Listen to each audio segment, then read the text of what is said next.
மிக முக்கியமான ஒரு அண்மை செய்தி. மதுபான கொள்கை வழக்கிலிருந்து கெஜ்ரிவால் விடுவிக்கப்பட்டிருக்கிறார். அண்மை செய்தி, கெஜ்ரிவால், மணீஷ் சிசோடியா உட்பட அனைவரையும் விடுவித்திருக்கிறது டெல்லி சிபிஐ நீதிமன்றம். தற்போதைய அண்மை செய்தியாக பார்க்கிறோம். ஊகத்தின் அடிப்படையில் கெஜ்ரிவால் உள்ளிட்டோர் மீது வழக்கு பதிவு செய்யப்பட்டிருக்கிறது என்று சிபிஐ நீதிமன்றம் தெரிவித்திருக்கிறது.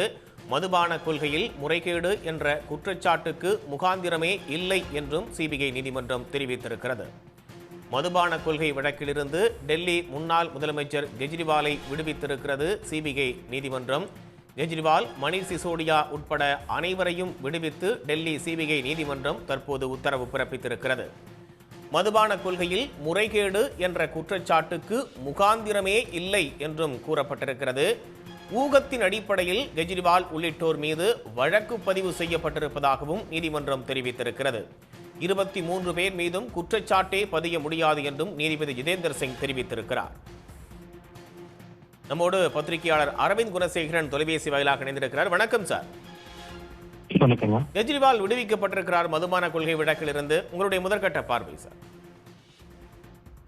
டெல்லி மதுபான கொள்கை வழக்கில் டெல்லி முன்னாள் முதலமைச்சர் அரவிந்த் கெஜ்ரிவால், அதே போல துணை முதலமைச்சர் மணீஷ் சிசோடியா உள்ளிட்ட பலர் கைது செய்யப்பட்டிருந்தார்கள் சிபிஐனாலும், அதே போல அமலாக்கத்துறை இரண்டு விசாரணை அமைப்புகளும் பல தலைவர்களை தேர்தலுக்கு முன்பு கைது செய்திருந்தார்கள். மணீஷ் சிசோடியா ஒரு வருடத்துக்கு மேலாக சிறையில் இருந்திருந்தார். இந்நிலையில் இன்றைய தினம் கீழமை, அதாவது சிபிஐ சிறப்பு நீதிமன்றமானது இந்த வழக்கை முகாந்திரம் எடுத்துக் கொள்வதற்கு கூட இந்த வழக்கில் போதுமான எந்த ஆதாரமும் இல்லை, அதாவது இந்த வழக்கு முழுமையாக விசாரித்து அவர்கள் தண்டனை குற்றவாளிகள் அல்ல என்று சொல்வதற்கு கூட, அதற்கான விசாரணை நடத்துவதற்கு கூட போதுமான எந்த ஒரு ஆதாரத்தையும் சிபிஐயோ அமலாக்கத்துறையோ தங்கள் முன் வைக்கவில்லை என்ற கருத்தை முன்வைத்துதான் தற்போது இந்த வழக்கில் உள்ள அனைவரையும் விடுவித்து ஒரு தீர்ப்பாக டெல்லி சிறப்பு சிபிஐ நீதிமன்றம் ஒரு உத்தரவை பிறப்பித்திருக்கிறார்கள்.